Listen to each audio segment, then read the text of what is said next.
어떠한 마음으로 감사할까요? 예. 여러분 어떠한 마음으로 감사하십니까? 물론 여러분들이 평소에 감사를 하고 계실 겁니다. 근데 오늘은 특별히 이제 추수감사라는 그 이름 아래 이제 우리가 더 한번 감사를 느낍니다. 오늘은 어떠한 마음으로 내가 어떠한 마음으로 감사할까? 추수감사 주일이라는 것이 성경에 있을까요? 없습니다. 성경에 없습니다. 추수감사절이라는 건 없습니다. 그러나 그 의미를 가진 절기는 있습니다. 있어요. 그것이 구약시대에 하나님 이스라엘 백성에게 세 가지 절기죠. 세 가지 절기를 지키라고 명령을 하셨어요. 그것이 유월절, 맥추절, 그 다음에 장막절. 이 절기에 대해서는 전홍재 목사님이 절기 시리즈를 해가지고 설교를 많이 하셨어요. 그래서 여러분들이 아마 우리 교회는 많이 들었을 거예요. 그래서 저는 간단하게만 유월절 하나님께서 애굽종 되었던 곳에서 구원하신 것을 어린 양을 잡아서 피를 뿌리고 먹임으로 하나님의 위대한 구원을 기억하고 감사라는 거죠. 이겁니다. 그것이 신약시대에 와서는 성도들에게 주님께서 고난 받으시고 십자가에 죽으시고 부활하신 날로서 우리의 구원의 은혜를 다시 한번 되새기고 신앙을 굳게 하는 그런 시기라고 할 수 있어요. 그리고 고난주간부터 부활주일까지의 절기가 바로 오늘날의 유월절이라고 볼 수 있을 겁니다. 그리고 맥추절은 이제 77절, 77절이라죠. 다시 말하면 또 다른 말로는 오순절 이렇게 얘기합니다. 늦가을에 밀을 뿌려 봄에 거두는 절기. 6월절부터 7주간을 보내서 그래서 77절, 7으로 된 7이 말하는 거거든요. 그리고 그 다음날 50일째 되는 날 거둔 밀을 봉헌하기 때문에 오순절, 오순절이라고 합니다. 구원받은 백성들이 하나님께서 먹을 것을 수확하게 하신 것에 감사하는 겁니다. 이것은 신약에서는 구원의 은혜를 받은 자들에게 성령님이 오순절 임하셨죠.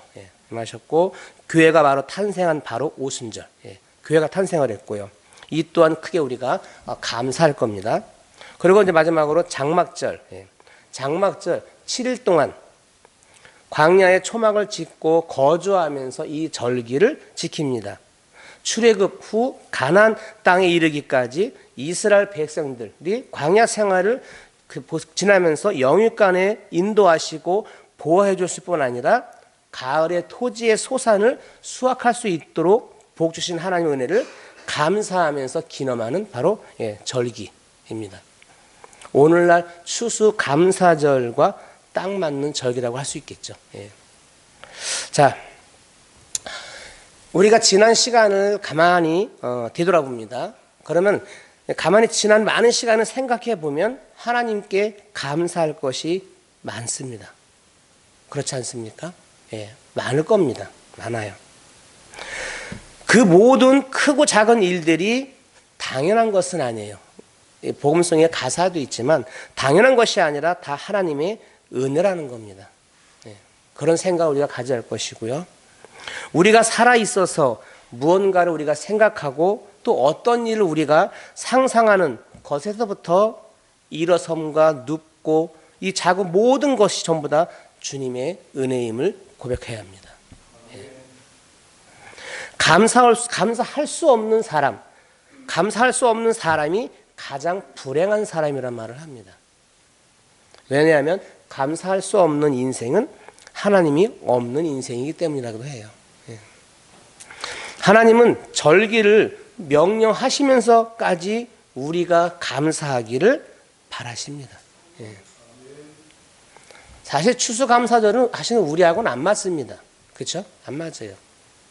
이건 여러분 다 알다시피 미국, 청교도, 거기서 넘어온 거지 우리 추수하고는 아무 관계가 없어요. 우리는 추수 다 끝났어요. 이미 벌써요. 근데 우리가 셋째 주를 해놓고 한단 말이에요. 사실은 중요한 건 의미죠. 의미. 감사라는 의미를 담는 건데 하나님은 절기를 명령하시면서 우리에게 감사를 바라죠. 그만큼 감사는 뭐냐? 우리가 신앙에 생활하는데 척도이기 때문에 중요하기 때문에 감사를 합니다. 신앙인이 감사가 없다면 신앙인이 아닐 것입니다. 지금까지 지내왔던 모든 순간을 감사하고 또 건강을 주시고 은혜를 베풀어 주신 것을 감사하고 그리고 우리와 함께 한 사람들을 인하여 또 감사할 수 있기를 바랍니다. 내가 혼자가 아니죠. 여러분 뇌성마비이신 시인 송명희 기억하시나요? 예. 송명희 그분이 63년생 전흥조 목사님하고 똑같은 나이 맞나? 예. 아닌가? 60인가? 하여튼 예. 그분은 63년생이에요. 예. 지금 살아 계십니다. 그분은 태어날 때부터 뇌성마비예요. 말도 어두네요. 몸도 전상치 않고요. 그런데 많은 시를 그분이 남겼어요. 근데 우리가 잘 아는 시 하나 있어요. 나 가진 재물 없으나. 여러분 아시죠? 예, 그 곡, 글을 쓴 것이 바로 그분이에요. 예, 송명희 시인입니다. 자, 그분입니다. 자, 그의 삶은 감사할 것이 사실은 없어요. 태어날 때부터 대성마비에다가 남들처럼 보란듯이 한번 뛰어보지도 못하고 정말 그런 삶을 살았지만 그는 입에서 감사가 나오고 감사의 시를 쓰고 또 만들어요. 그래서 이제 그러다 보니까 이제 그렇죠. 우리가 다 아는 사람이 됐어요. 그분이 이제 얼마 전이죠. 60을 맞이하면서 그가 또 쓴 시가 있어요. 그 시를 제가 읽어드릴게요. 그분은 사실은 아픈 사람이잖아요. 자, 이렇게 제목이 이거예요. 아픈 것도 감사합니다. 내가 아파 죽겠는데 어떻게 감사가 나오겠어요? 근데 그분은 제목이 아픈 것도 감사합니다. 자, 읽어드릴게요. 아파서 돈에 대한 욕심이 더 없어져 주변을 더 돌아보게 하시니 감사합니다. 병이 길고 깊으면 살고 싶은 생각보다 죽음이 두렵지 않아 감사합니다. 삶에 애착이 없어서 비굴하지 않아 감사합니다. 마음이 세상에 없으니 세상보다 천국을 보고 땅에 연연하기보다 하늘 볼 수 있어 감사합니다. 하나님만 의지하고 있습니다. 나면서부터 의사들이 죽는다고 하는 말을 수십 번 들어 별로 생각 안 하고 있습니다. 내가 병원 믿고 살았으면 벌써 세상에 없었을 것입니다. 살면 기회고 죽으면 천국이라 감사합니다. 이게 얼마 안 된 거죠, 사실은요. 이 사람이 60, 그쵸? 한갑이지, 60을 바라볼 때, 그때 이제 쓴 글입니다. 올해도 추수감사주일이 어김없이 찾아왔습니다. 매년마다 있습니다, 사실은 있습니다. 자, 오늘 저는 여러분과 함께, 이따가, 지금 이 곡을 부르고 싶어요. 나 가진 재물 없으나. 이건 그분을 이제 대표하는 이제 하나의 시고 또 우리가 잘 아는 이제 곡이 되어버렸어요. 최덕신이라는 분이 작곡을 했기 때문에 해서 하나의 이제 아름다운 곡으로 만들어졌거든요. 자, 이 곡을 우리가 함께 부르면서 나는 하나님 앞에 얼마나 내가 감사하는 모습을 살고 있는가 한번 우리 자신을 돌아보고 그 다음에 이 글을 쓴 그분이죠. 송명희 시인 그분과 나를 한번 비교해 보시고 내가 얼마나 그렇죠. 정말 부끄럽지 않는 삶을 살고 있는 사람인가를 한번 생각할 수 있는 시간이 됐으면 좋겠어요. 이제 후렴 부분이죠. 공평하신 하나님이 나 남이 없는 거 갖게 하셨네. 그분은 무엇을 가졌을까요? 예수 그리스도. 그분은 예수 그리스도가 그분에게는 소망이죠. 그러니까 다른 건 다 없지만 공평하신 하나님이 나에게 주신 것이 있다는 거예요. 여기서 예수 그리스도라는 말은 안 하지만 그 사람의 삶의 이 글이나 이런 걸 봤을 때는 그분은 정말 예수 그리스도 그분을 알았고 그분한테 소망이 있고 그분이 우선 최고라는 거죠. 그래서 이런 아름다운 이제 글이 만들어지는 것 같아요. 참 이쁘게 아름답게 사시는 것 같아요. 당신의 몸은 언제 죽을지 모르지만 참 우리가 그분을 보면서 도전을 받습니다. 올해도 추수감사 주일은 어김없이 또 이렇게 다가왔습니다. 성경 말씀에 감사라는 내용은 엄청 많이 있어요. 우리가 잘 아는 데살로니가서 5장 18절에 범사에 감사하라. 범사에 감사하라. 이것이 그리스도 예수 안에서 너희를 향하신 하나님의 뜻이라고 말하죠. 범사에 감사하라. 범사는 모든 일에 모든 일에 어떤 일이든지 라는 뜻이에요. 그러니까 이게 생각날 때마다 감사하라는 게 아니고 감사에 죽고 있어 감사하라는 게 아니라 그냥 늘 감사하라는 얘기겠죠. 이뿐이 아닙니다. 또 시편에 있습니다. 136 1절에 여호와께 감사하라 그는 선하시며 그인 자심이 영원함이로다. 우리가 이 말은 정말 외우다시피 우리 입을 통해서 늘 나오는 말이에요. 또 139편의 14절에 내가 주께 감사하오면 나를 지으심이 심히 기묘하시다. 나를 지으심이. 또 로마서 7장 25절에 우리 주 예수 그리스도로 말미암아 하나님께 감사하라. 그리고 우리가 잘 아는 출애굽기 23장 16절에 수장절을 지키라. 이는 내가 수고하여 이룬 것을 연말에 밭에서부터 거두어 저장함이니라.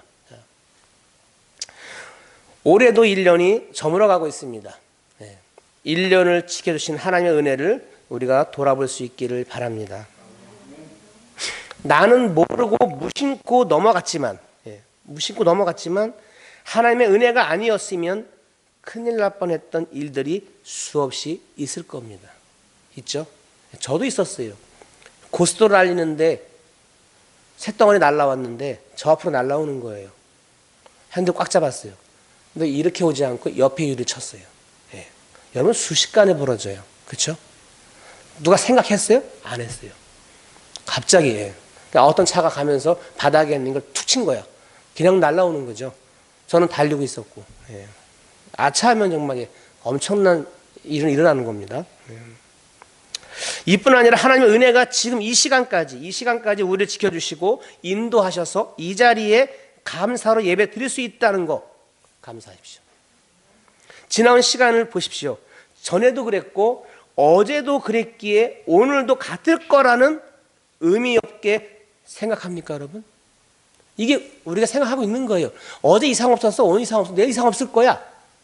정말 그럴까요? 여러분 이거 안타까운 얘기지만 얼마 전에 지난 할로원 때 일어난 이태원 사건 전에 괜찮았던 거리잖아요. 여태껏 그런 사고 한 번도 없었어요. 어제도 괜찮았던 거리예요. 그럼 오늘도 괜찮을 거라고 생각했을까요? 생각하고 있겠죠. 있었단 말이에요. 그런데 어떻게 됐습니까? 엄청난 비극이 일어났어요. 그래서 인간들이 생각할 때 하나님의 가장 큰 은혜는 망각의 은혜래요. 망각의 은혜. 까먹었다. 몰랐습니다. 기억이 안 납니다. 이러면서 우리는 무마하고 넘어갑니다. 그리스도인들은 매일매일 감사해야 합니다. 특별히 추수감사절 나의 시간과 그렇죠? 이 추수감사절을 맞이해 갖고 나의 시간과 자리와 일들을 지켜주시며 진심으로 온 마음과 힘을 다해 하나님께 우리가 감사한다면 합니다. 근데 이날뿐이 아니라는 거예요. 이는 특별히 정한 거지 이날만 감사해서는 안 될 겁니다. 마이로 H. 케이트라는 사람이 이런 말씀을 했어요. 신앙을 알아보는 가장 정교한 방법은 그 사람이 얼마나 자주 그리고 실속 있는 감사를 하느냐로 판명될 수가 있다고 말했어요. 또 우리가 잘 아는 괴테 철학자죠. 괴테는 이 세상에서 가장 쓸모없는 인간은 감사할 줄 모르는 인간이래요. 또 우리가 잘 아는 유대인들의 탈무드에 이런 말이 있어요. 이 세상에서 제일 행복한 사람은 지금 이 모습 이대로를 감사하면서 사는 사람. 여러분 지금 감사하십니까? 여러분의 그 모습이 있는 그대로 감사하시라는 거예요. 그리고 우리가 잘 아는 또 아리스토텔레스는 그랬어요. 행복은 감사하는 사람의 것이다. 행복은. 그리고 인도의 타고로 시성, 타고로고 감사의 분량이 곧 행복의 분량이다. 그리고 빌헤름 윌로는 이런 말했어요. 가장 행복한 사람들은 가장 많이 소유한 사람이 아니라 가장 많이 감사하는 사람이다. 또 성경은 말씀하고 있습니다. 감사는 받은 바 은혜에 대한 고마움의 표시. 그래서 오늘 본문의 바울은 이 본문에서 이렇게 감사에 대한 마음을 이렇게 표현하고 있는 거예요. 그게 고린도서 2장 7절.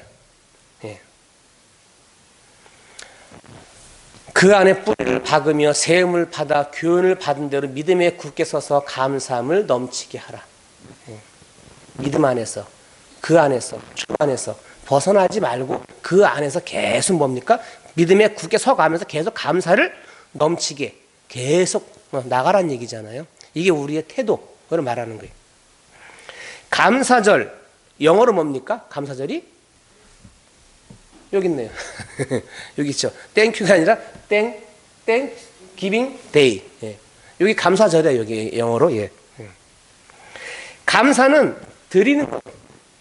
말할 수 없는 은혜, 표현할 수 없는 은혜, 우리 언어로 도저히 다 표현할 수 없는 그 하나님의 만극하신 은혜들이죠. 생명, 건강, 신앙의 자유, 의식주, 여러 가지가 있을 겁니다. 많습니다. 자, 이걸 받았단 말이에요. 받았으니 이제 우리는 하나님의 은혜에 어떻게 무엇으로 보답할까? 그럼 어떤 마음을 하나님께 감사할까? 이게 여러분들의 목입니다. 저와 여러분들의 목입니다. 골로새 2장 7절 감사의 자세에 대해서 말을 해요. 믿음에 굳게 서서 감사하라 그래요. 믿음을 벗어나지 말라 그래요. 주 예수 안에서 거기에 뿌리를 내리고 그 안에서 감사하라 그래요. 이걸 벗어나면 감사가 아니겠죠. 그 안에서 감사하라는 겁니다. 마지막으로 여러분 어떤 마음으로 하나님께 감사하시겠습니까? 저와 여러분의 목입니다. 기도하겠습니다.